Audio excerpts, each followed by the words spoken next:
una visión que claramente era más bien espiritual. De hecho, acá tenemos la diosa Higia, que es la diosa de la higiene, porque en esa época, ¿verdad?, la considero una diosa porque aquellos lugares donde estaba limpio y se adoraba a esta diosa, evidentemente había mucho menos problemas en esa comunidad. Hoy en día entendemos que es lógico, si algo está limpio es lógico que nos vamos a enfermar, ¿verdad? Entonces, para esa época no, era esta diosa que los protegía, o Esculapio, ¿verdad?, que era el dios de los médicos, de los cirujanos, que también, ¿verdad?, le daba cierto poder a algunas personas para curar a las personas. Hasta en la Biblia hay rasgos o hay algunas situaciones en donde nos habla de problemas de salud comunitaria. Acá tenemos a David, ¿verdad?, que cuando tenía a David, le puse a Moisés, cuando quería sacar, ¿verdad?, al pueblo de Egipto, y Ramsés se negaba constantemente, ¿verdad? Finalmente Dios le mandó ¿qué cosa? Una plaga. Las plagas, ¿no es cierto? ¿Y qué son las plagas? Hoy en día tal vez un problema de salud pública. ¿Sí? Y al final le manda una verdadera epidemia en donde, ¿verdad?, murieron varios niños, según la Biblia, los primogénitos, ¿verdad?, morían frente a esto. Y toda esta visión religiosa, sin embargo, hoy a la luz de la ciencia sabemos que en realidad fueron situaciones, ¿verdad?, ya sea de gente patógeno o plagas, ¿verdad?, que afectaron a la comunidad. Luego, ¿verdad?, desarrollo de las comunidades, aparece este gran pensador, ¿verdad?, Hipócrates, el primer médico. Hoy en día los médicos, ¿verdad?, le siguen jurando, ¿verdad?, el juramento hipocrático, en donde Hipócrates, sin tener nada de lo que hoy tenemos, solo en base a la observación, ya empieza a darse cuenta, ¿verdad?, de que algo es lo que enferma a la población, y se habla de este concepto de los miasmas. Hay algo que afecta a la población, algo que anda entre medio y que las enferma. Y es una cosa media mágica. Ellos imaginaban que era una especie como de vapor que iba por entre las personas, ¿verdad? Y afectaba a unas o a otras. ¿Y a quiénes afectaba? Porque algún dios estaba enojado con esa persona. Hoy en día entendemos que tiene que ver con la inmunidad natural de cada individuo, ¿verdad? Que Dios lo castigó. Entonces tenemos, ¿verdad?, esta cosa media mágica que estaba en todos lados, que él decía que estaba o en el aire, o en las aguas, o en lugares. Igual es interesante, a pesar de que tiene este concepto medio como raro, ¿verdad?, esta cosa que va entre medio y elige uno y otro no, pero se da cuenta que puede ser en el aire, pero en el agua, o sea que lo conduce, o también en ambientes, en lugares cerrados. Y ahí ya estamos hablando, ¿verdad?, del hacinamiento como un factor que favorece la presentación de enfermedades. Él ya, mucho antes de Cristo, habla de estos conceptos de epidemia y endemia. Él ya acuña estos conceptos. ¿Qué es una endemia? ¿Qué es algo endémico? Que pertenece a un lugar, ¿Ya? que pertenece a un lugar. Que pertenece a un lugar, perdón, dentro de la región. ¿Y usted? Así como... Yo así como dentro del país. Originario. La verdad, algo que sabemos que ocurre, que está presente en una región. Incluso sabemos en la época que puede ocurrir. Los cuadros respiratorios, ¿sí o no? Esperamos todos los años por ello, que sabemos que en invierno va a haber. ¿No es cierto? O sea, es una enfermedad endémica. Por eso empezamos ya en abril, creo que este año se empieza con la vacunación de la influenza en los adultos mayores, para que, ¿verdad?, en invierno no sufran de cuadros tan graves. ¿No es cierto? Entonces ya sabemos, es endémico, una patología que es propia de una región, sabemos incluso cuándo y cómo se va a presentar. ¿Y una epidemia? ¿Qué es? Que está en varios continentes. Que si está en varios continentes ya Sí. se pasó, es una pandemia. Entonces, Cuando hablamos cuando está este prefijo pan, significa que abarca una gran cantidad de regiones.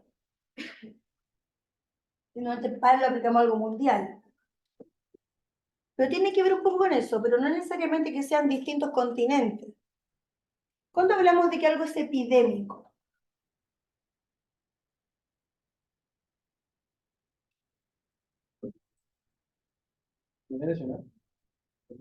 Puede ser. Volvemos, ¿qué era endemia? Ah, ¿cuánto? Pero Dale, pero volvamos atrás, ¿qué era endemia? Algo endémico. Propio del lugar de una región, ¿no es cierto? Ahora, ¿qué es epidemia? Lo más básico es que de esto que sabemos dónde se mueve, cómo se comporta, comienza a abarcar un sector mayor. Entonces, si ya empieza a irse a otras regiones, puede ser epidémico. Lo que pasa aquí, el compañero se nos fue a otro continente de una. Pero lo primero, ¿verdad? Epidemia. Así como empieza a abarcar regiones donde no estaba. Pero no solo eso. También se habla de epidemia cuando yo espero que haya cierto número de casos. Si yo espero que en invierno, sé que va a haber un cuadro respiratorio, pero yo espero 100 casos, por decir cualquier número, y aparecen 130 casos. Es más de lo esperado, entonces ahí como que ¡pum! Las alertas se encienden, hoy hay un brote epidémico, esperábamos 100 y 130, entonces, ups, algo hay que hacer. Y ahí empieza la campaña, vaya a vacunarse, ponga airela los lugares, ¿verdad? Eviten los lugares, los hacinamientos, empecemos a ponernos una mascarilla, qué sé yo, lávese las manos, bla, bla, bla. ¿Sí? Entonces, epidemia no solo tiene que ver con la región, que normalmente puede abarcar mayor distribución, sino también el número de casos. ¿Ya? Tenemos, y ya, fíjense que Hipócrates ya habla de endemia y epidemia. Desde esa época hablamos de estos conceptos.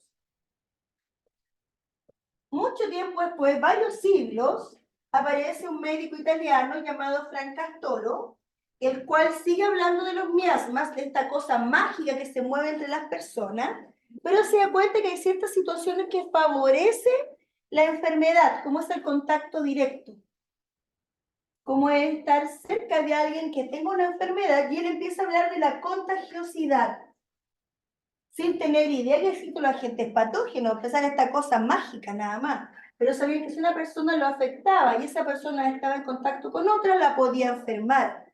También se da cuenta que los fomites pueden ser un factor que distribuye esta cosa mala que anda dando vuelta. ¿Qué es un fomite? Objeto inanimado que puede ser como responsable de contagiar a otra persona. Un objeto inanimado. ¿Y por qué es responsable de contagiar a otra persona? Porque tuvo contacto con una persona contagiada. ¿Ya? Que la gente se queda ahí en el objeto. Tiene que ver, claro, este fomite, ¿verdad? Tiene la capacidad de mantener a esa gente, o a ese miasma en este caso, ¿verdad? Y tiene la posibilidad de llevarlo a otro. ¿Han visto alguna vez cómo se manejaba la peste negra? En las películas siempre muestran cuando de esa época siempre hay con peste negra. ¿Qué hacen cuando alguien muere de peste negra? Los cremados. Los cremados. ¿Pero solo a ellos? Ah. Y todas sus cosas, su ropa, la cama, si podían quemar la casa. ¿Por qué? Porque se sabía que su ropa, su cama o todas las cosas inanimadas que están en contacto pueden mantener a la gente o este miasma y llevarlo a otros. ¿Ya? Entonces él, este Francastoro, sin tener idea, sin hablar de agentes patógenos, ya se da cuenta de que hay ciertas formas en que se puede transmitir. Entonces él habla de contagiosidad. Un gran aporte también y una evolución para el análisis de las enfermedades fueron los datos, los números. ¿Quiénes entregaron los primeros datos? Los sepultureros.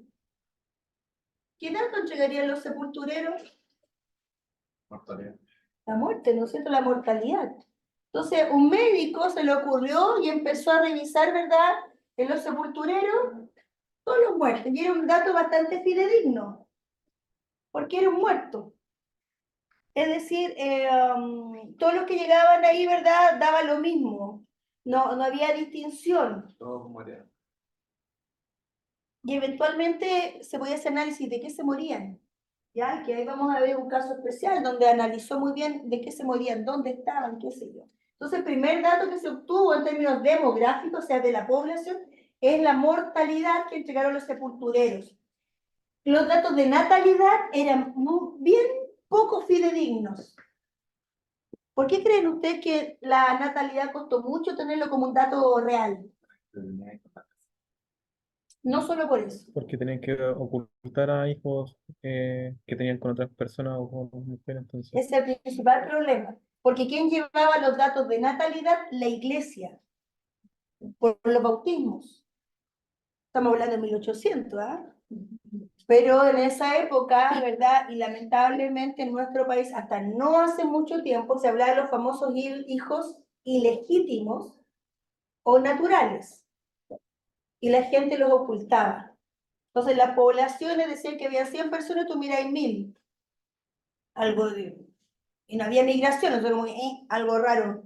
Muchos, ¿verdad? Niños, personas que nunca fueron registradas en ningún lugar, no solo porque no había un registro, sino que no eran presentadas nunca, ¿verdad? Por ser ilegítimos, eran ocultados. Entonces esos datos costó mucho tenerlos en el tiempo. Pero lo más importante fue esto, y vamos a ver después un caso donde justamente este personaje, ¿alguien lo conoce? Snape, No. el de Juego de Tronos, Snape.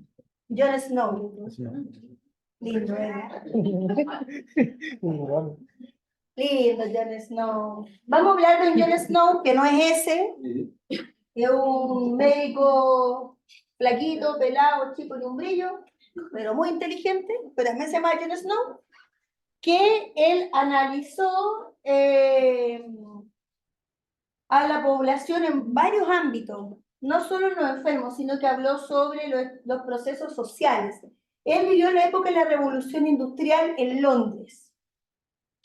¿Alguien se acuerda algo de la Revolución Industrial?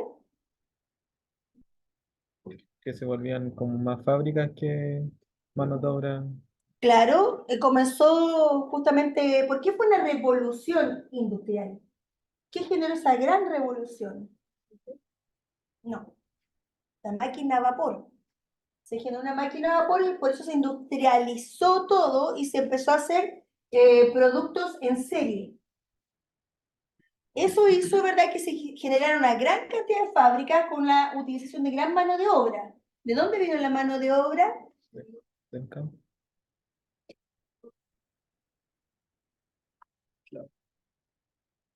Oye, bonito color.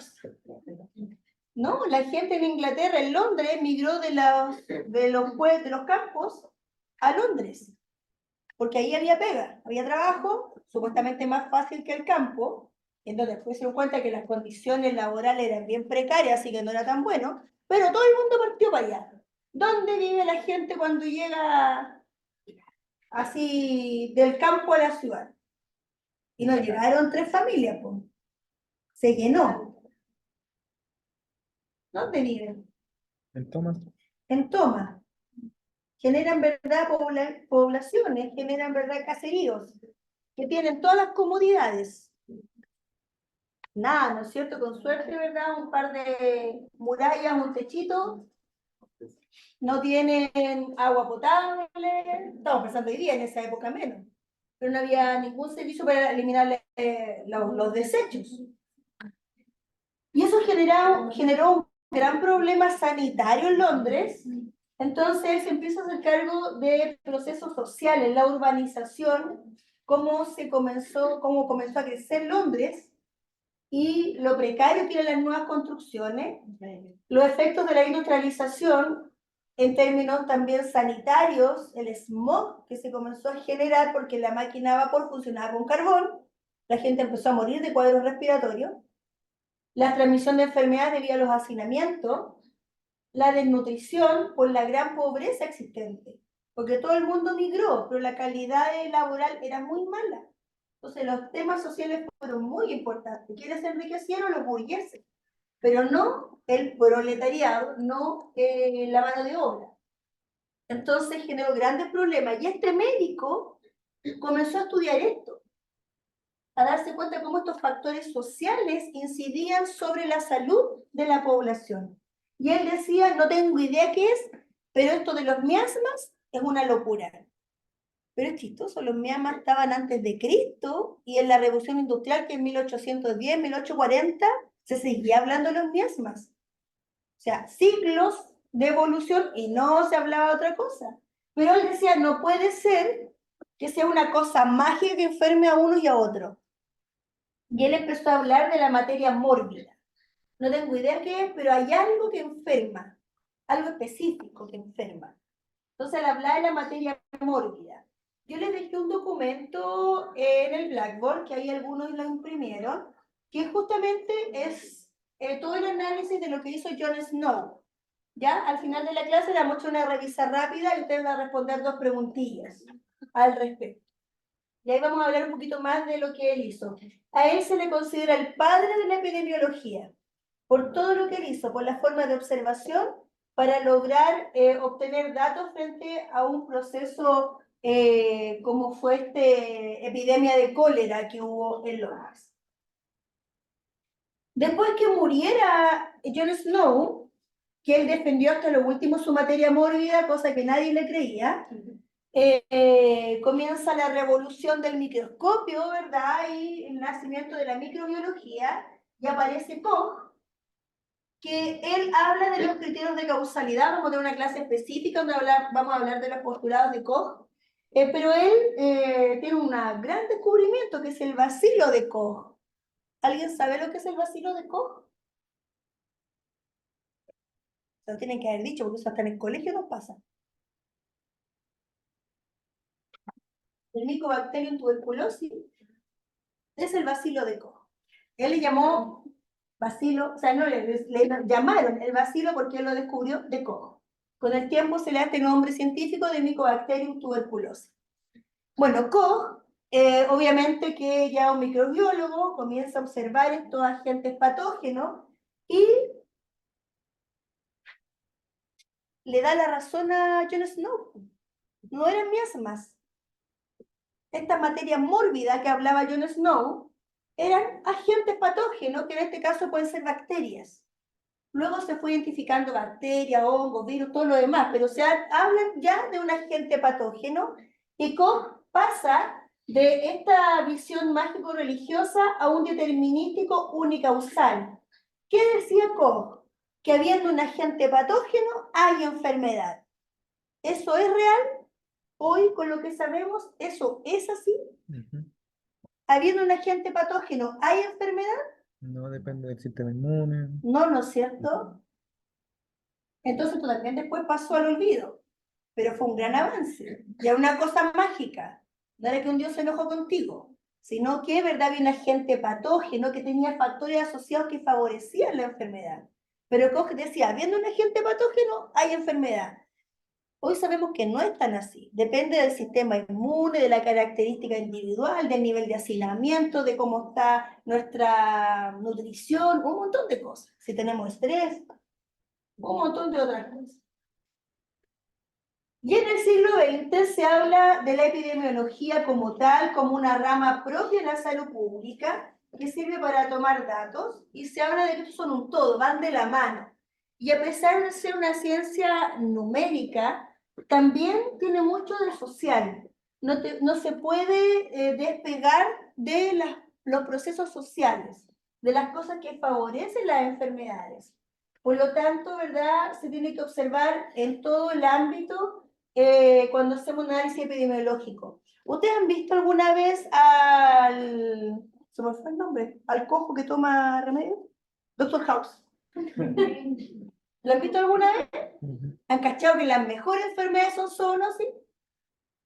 Las que nadie cacha que son zoonosis. ¿Y qué hace él? ¿Qué hace con sus médicos a cargo? ¿Qué los hace hacer? Ir a buscar como información de la casa de la persona. Vayan a las casas, anda a ver. Y la gente se mete en la comida, mira la ropa, mira si tiene mascota, una pila de escena, ¿no es cierto? Eso hace un investigador epidemiólogo. Tiene que ir a mirar más allá de, hoy tiene fiebre. ¿Por qué tiene fiebre? Tiene este gente, chuta, ya, ¿cómo se transmite esa gente? A través del alimento. ¿Dónde comió? Ya, vamos para allá a buscar. Va a buscar el alimento, tomar muestras, ver si hay agua potable, si el manipulador de alimentos se lava las manos o no, si tienen baño. ¿Sí? Va más allá, es un verdadero investigador privado. Y comienza a hablarse de la famosa triada ecológica, en donde ya nos hacemos cargo no solo de la gente, que el que Koch decía que sí o sí tiene que estar presente, sino también nos hacemos cargo de las características del huésped y del ambiente. ¿Qué es un agente? Cualquier cualquier cosa que pueda activar el sistema inmune. Cualquier cosa que pueda activar al sistema inmune.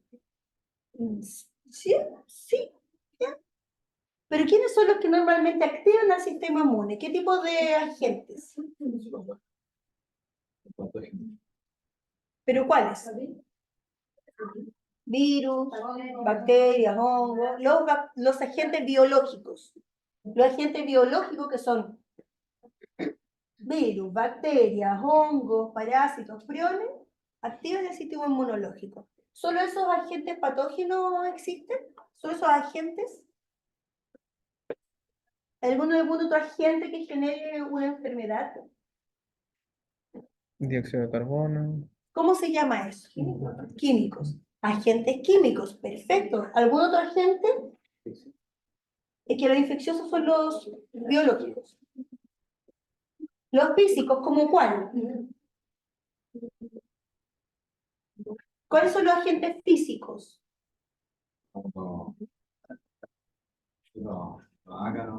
Eso es biológico. Un trauma es un agente físico, ¿verdad? Velocidad, ¿sí? Un agente físico puede ser traumático. Bien, otro. La radiación. La radiación también es física. Ya sea, ¿verdad?, de Chernobyl o ultravioleta.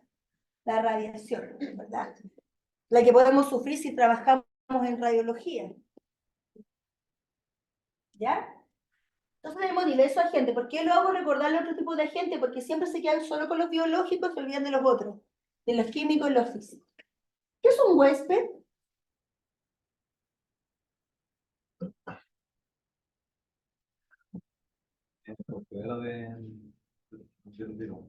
Ya. ¿Y qué más? Un ser vivo. El individuo que tiene la enfermedad. El individuo que más que tiene genera la enfermedad, o sea, que desarrolla la enfermedad. Entonces, es donde la gente llega y genera la enfermedad. ¿Ya? Y el huésped tiene sus propias características. ¿Y el ambiente? ¿Qué es el ambiente? El entorno. Desarrolla huésped. Donde se desarrolla el huésped y ¿qué me está diciendo con eso? ¿Dónde se desarrolla el huésped? Donde sean las condiciones específicas, ¿verdad?, para los agentes para que se desarrollen o se genera transmisión. ¿Alguna patología? ¿Distintas rabias? ¿Para trabajar con otra? El de la garrapata. ¿Ah? Fasciola, ya, ok. Fasciolasis, ¿cómo se llama la enfermedad? Fasciolasis o distomatosis. Ya tiene esos dos nombres. Normalmente en humanos se habla de fasciolasis y en animales de distomatosis. Ok. Agente, la fasciola hepática. Perfecto. Huésped, Animales mayores. animales mayores, dinosaurios. El ganado. Ganado, por ejemplo. Todo tipo de ganado, hay otra forma en que lo podemos decir. Rumiante. Herbívoros. Y también omnívoros. Porque yo sé que usted a las niñas le dicen el ganado, o las niñas el ganado. Pero a nosotros nos puede dar, Sí. ¿sí? Por Entonces, herbívoros y omnívoros como nosotros. Es un parásito que puede afectar a un sinfín de huéspedes. Y en todo genera el mismo daño. ¿Ya? El ambiente. ¿Qué me dicen del ambiente pensando en distomatosis? ¿Cómo? Aguas contaminadas. ¿Qué significa aguas contaminadas? Estancados. Estancadas. El lugar físico donde se puede desarrollar el acto. Tiene que haber agua.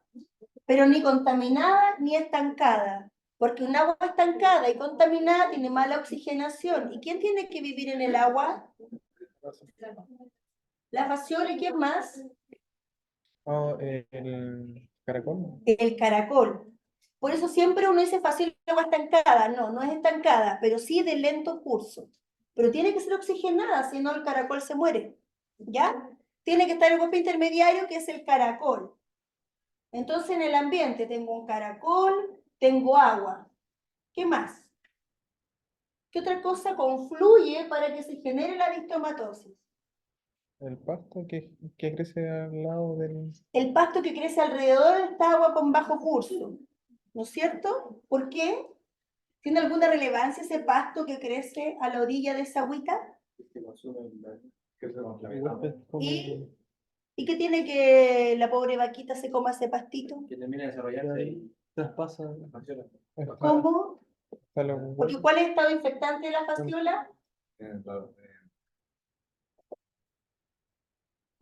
Están enfermos. Después mira, mira.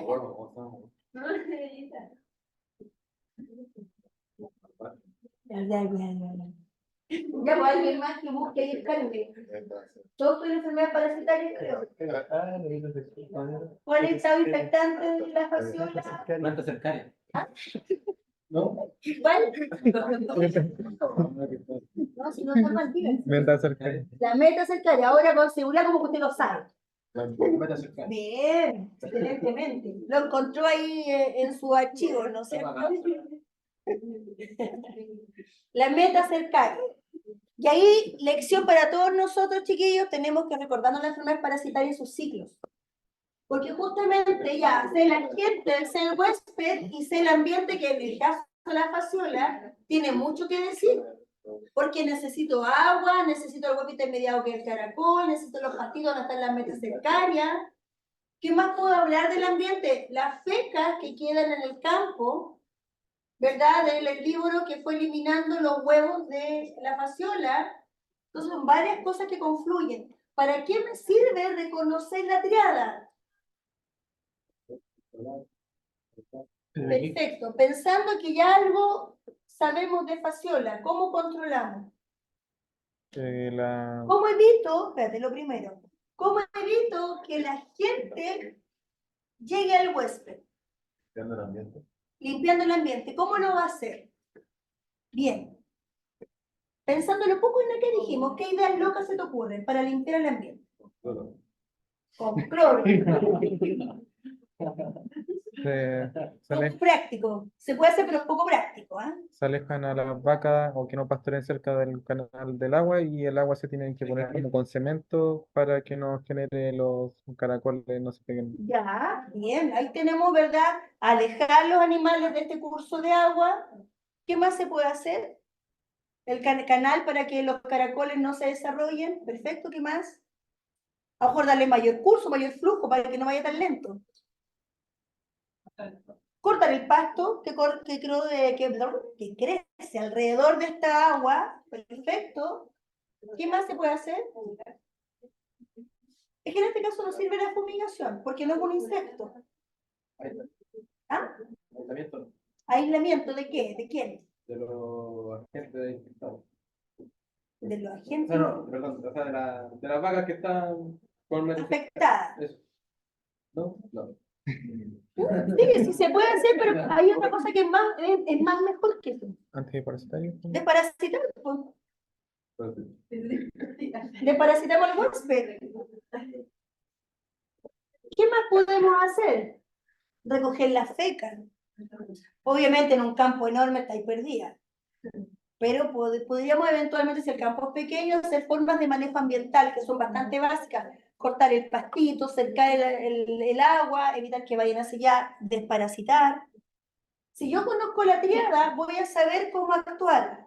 Porque si yo en la fasciola solamente desparasito, ¿esos animales se pueden volver a infectar? Sí, porque todo el control ambiental no se hizo. Por lo tanto, quedan los huevos ahí dando vueltas, las larvas, las metas cercarias y vuelta de nuevo. ¿Sí? Entonces, la triada siempre es relevante porque nos ayuda a generar formas de control. Hoy en día, en el siglo XXI, hablamos de de multicausalidad, porque ya no solo es que esté la gente presente, sino nos tenemos que hacer cargo de las características del huésped, nos tenemos que hacer cargo también de las características sociales, del acceso a la salud que pueda tener la persona. Por lo tanto, hoy en día las enfermedades más importantes son las crónicas. Todas las agudas que normalmente eran infecciosas están controladas. ¿Gracias a quién?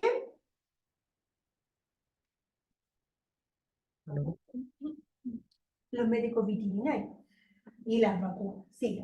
El desarrollo de vacunas, pero también el control de enfermedades zoonóticas, como el control de enfermedades transmitidas a través de los alimentos. ¿Y quiénes hicieron eso? Los médicos veterinarios. A través del manejo de alcantarilla, del agua potable, de todos estos manejos ambientales. Las enfermedades agudas hoy en día no son importantes en nuestro país. Las más importantes son las crónicas. ¿Conocen alguna enfermedad crónica? ¿Resfrío? ¿Resfrío? No, el resfrío no se considera una enfermedad crónica. Asma. ¿Qué más? Enfermedad crónica de la población. Pero hoy ya se van todas las lucas para allá. Diabetes, hipertensión, obesidad. En cáncer no se va tanta plata, pero sí, es importante. Pero la más importante, si ustedes se fijan en los planes de control nacional, todos van dirigidos hacia hipertensión, diabetes, obesidad. Como estamos envejeciendo más, la idea es que lleguemos lo más sanito posible a viejito. Por eso a ustedes les enseñan ojalá a comer sano, a bajar en la cantidad de azúcar, de sal y qué sé yo, para que lleguen en mejores condiciones a viejito. La epidemiología hoy en día tiene una serie de desafíos y cosas que han sido utilizadas, como la epidemiología clínica, y esta para nosotros como médicos veterinarios es súper útil. No estoy ni ahí con la salud pública, pero me gusta la clínica menor y me voy a poner mi clínica. Yo podría hacer epidemiología en mi clínica. Agarro las fichas y empiezo a ver cosas súper simples. ¿Cuándo llegan los cachorros? Si yo tomo la ficha, ¿en qué época llegan los cachorros normalmente a la clínica? Así, con gran cantidad. Diciembre, enero, es como que hay una gran cantidad de cachorros. Por lo tanto, yo podría ordenar mis insumos, mis compras. ¿Qué debería tener siempre en stock en esa época? Vacuna, antiparasitario, ¿verdad? Para cachorritos. Eventualmente también, por si hay patologías propias de los cachorros, como todos los medicamentos para parvovirus o distemper. Entonces yo podría organizar mis compras si yo hiciera mi epidemiología clínica en mi clínica. ¿Cuáles son los casos donde tengo mayor cantidad? Por lo tanto, puedo ordenar. Y así no gasto plata de más porque muchas veces compro medicamentos que no ocupo nunca, finalmente van a la basura. Y eso no puede ocurrir porque no lo puede llegar a eliminar a la basura, tiene que ser a través de una empresa, la resistencia antimicrobiana, macabro. ¿Ya? La estadística, la computación y la difusión de la literatura hoy en día es esencial, ¿verdad? Gracias a Internet. Es impresionante cómo algo pasa en el otro lado del mundo y lo sabemos de inmediato acá también. La época del coronavirus, de la pandemia, todos los investigadores, sobre todo los de corona en realidad, que hicieron, todos sus descubrimientos lo hicieron públicos. ¿Se han fijado que a veces los papers no tienen que pagar? Ya, se hizo abierto. Todo lo que tiene que ver con COVID fue público. Cosa que si algún grupo descubría algo, voy a comunicarlo de manera inmediata, porque en otro lado del mundo a lo mejor justo están topando con lo que ellos descubrieron y así va a avanzar más rápido la solución frente a esta pandemia. Entonces se abrió para todo el mundo los descubrimientos nuevos. La secuenciación genómica también es súper importante porque hace un gran avance en términos de diagnóstico. Por ahí se habla que también es un problema ético que hoy día se está trabajando, porque imagínense lo que es que alguien sepa su secuenciación genómica y se sepa de qué se puede enfermar. Usted sabe que los genes viene todo lo que nos podemos enfermar, lo que no necesariamente vamos a desarrollar. Pero se imaginan que eso lo supieran las ISAPRE, nos subirían todos los planes, porque sabrían de qué te puedes enfermar, capaz que no tengan a todo con preexistencia. Entonces, de verdad, es bastante terrible por ahí la industria, cómo puede ser uso de esta información. Entonces, ahí hay toda una discusión ética al respecto. Entonces, un súper avance, pero a la vez puede ser un arma de doble filo. Para poder investigar, sea lo que sea, tenemos que hacernos este cuestionamiento constante, ¿verdad? Que es hacer observaciones. Frente a estas observaciones nos hacemos preguntas. ¿Algún tema que les guste desarrollar? ¿De qué quiere hacer su tesis? ¿Qué tema le llama la atención? Soñemos. ¿Alguien tiene una idea de qué quiere hacer su tesis y qué le gustaría investigar en la vida? ¿De qué? Etología, perfecto. ¿Por qué usted quiere la etología? Que me gusta aprender sobre el comportamiento ¿Alguna especie en especial? ¿Ah? En perro. En perro, muy bien. Ya. Observación. Conducta en canino, en perro. ¿Qué te llama la atención? ¿Qué te preguntas?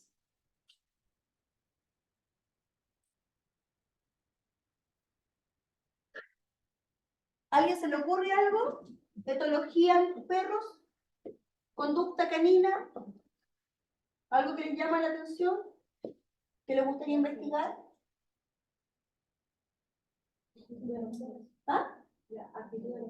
La actitud. ¿A qué te refieres con la actitud? dependiendo de con qué persona esté o en qué ambiente esté, pero agresivo y cosas. Mira, ahí tengo una observación de etología, de conducta canina. ¿Sabes qué? Depende, me he dado cuenta que el perro, depende de la persona, reacciona bien o mal. ¿Por qué será eso?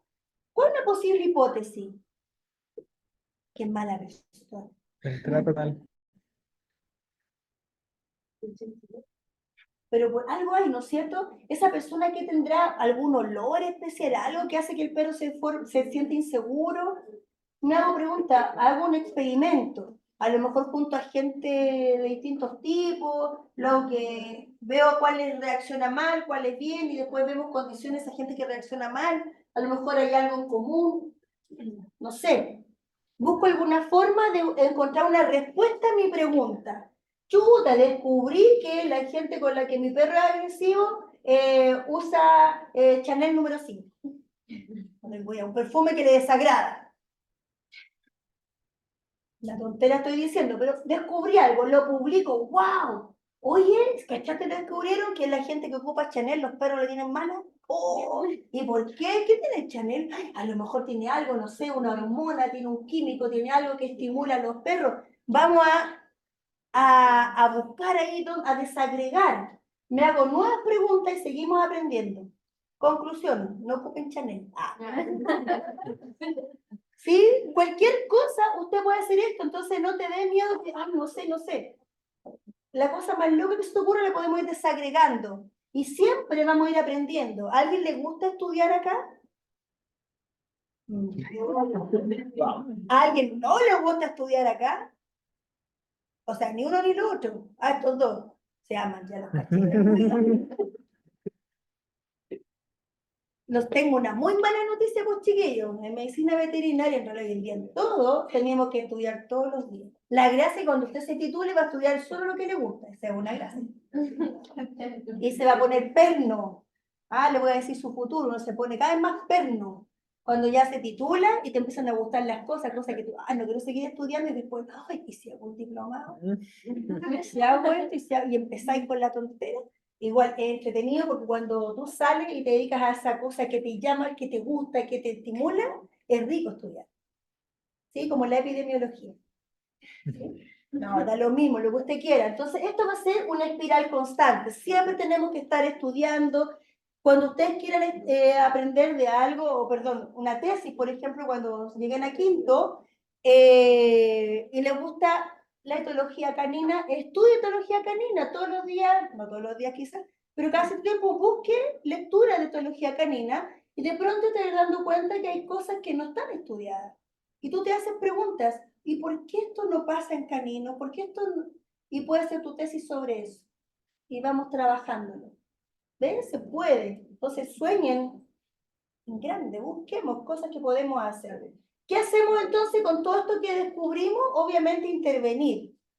Y si hablamos en términos sanitarios, ¿verdad? Para poder intervenir una enfermedad debemos conocer su camino, su proceso. Recién hicimos, ¿verdad?, una análisis bastante rápido de la fasciola en base a la triada, y lo mismo podríamos hacer con esto.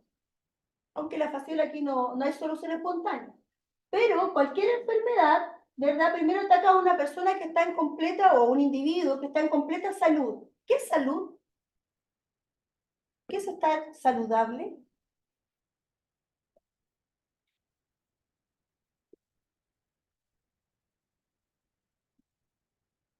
¿Qué es estar saludable? Enfermedad. ¿Ya? ¿Solo eso? Usted tiene enfermedad. Más cosas. De hecho, la definición dice, no solo es la ausencia de enfermedad, sino que es el equilibrio somático emocional. Y eso es súper interesante, que hoy en día suma nuestro psiquis. Ya no es solo lo físico, sino también lo emocional, nuestra armonía mental, digamos, sino que, y además se hace cargo del colectivo y cómo estamos con la sociedad. Entonces, hoy día salud es harto más grande, no solo no tener enfermedades, sino cómo nos sentimos y cómo nos sentimos con el resto.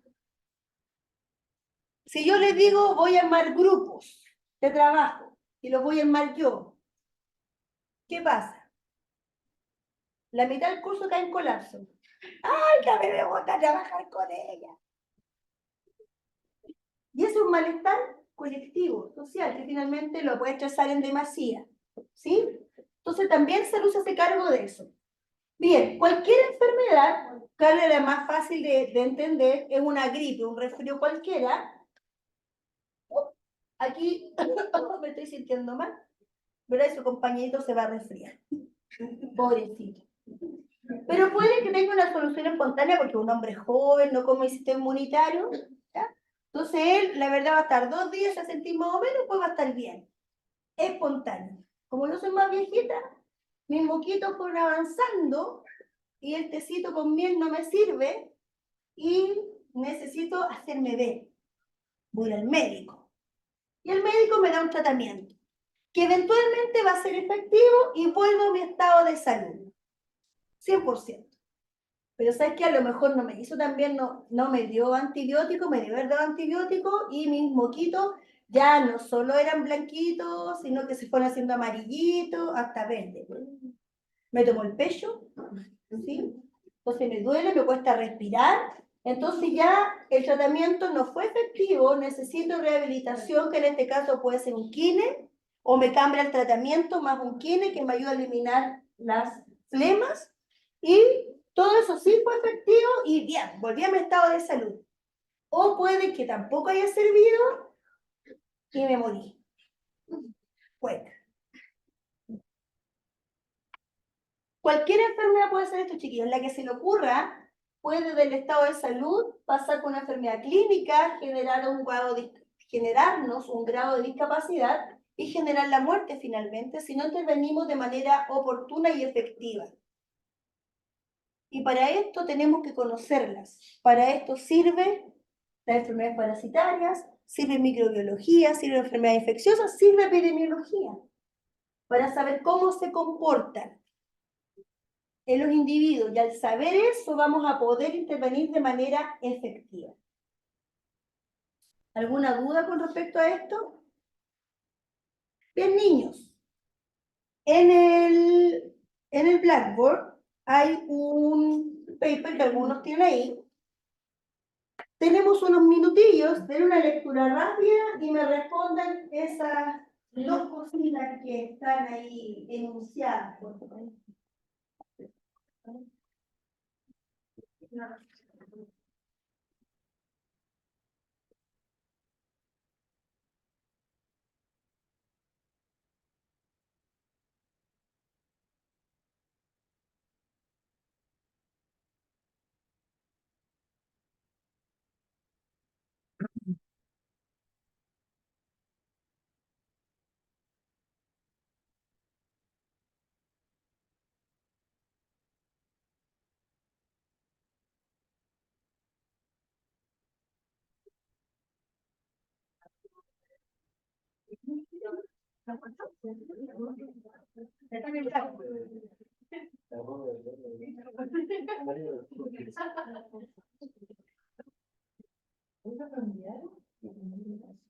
Todo el mundo está hoy, lo cambiaron. Para que sea ¿Nota de mejor, aprendizaje, porque profe? Blackboard este Blackboard, hacía solo sumas. Generalidades de epidemiología. Ya, esa es la clase y ese es el documento. Dice JS. Dice ruta.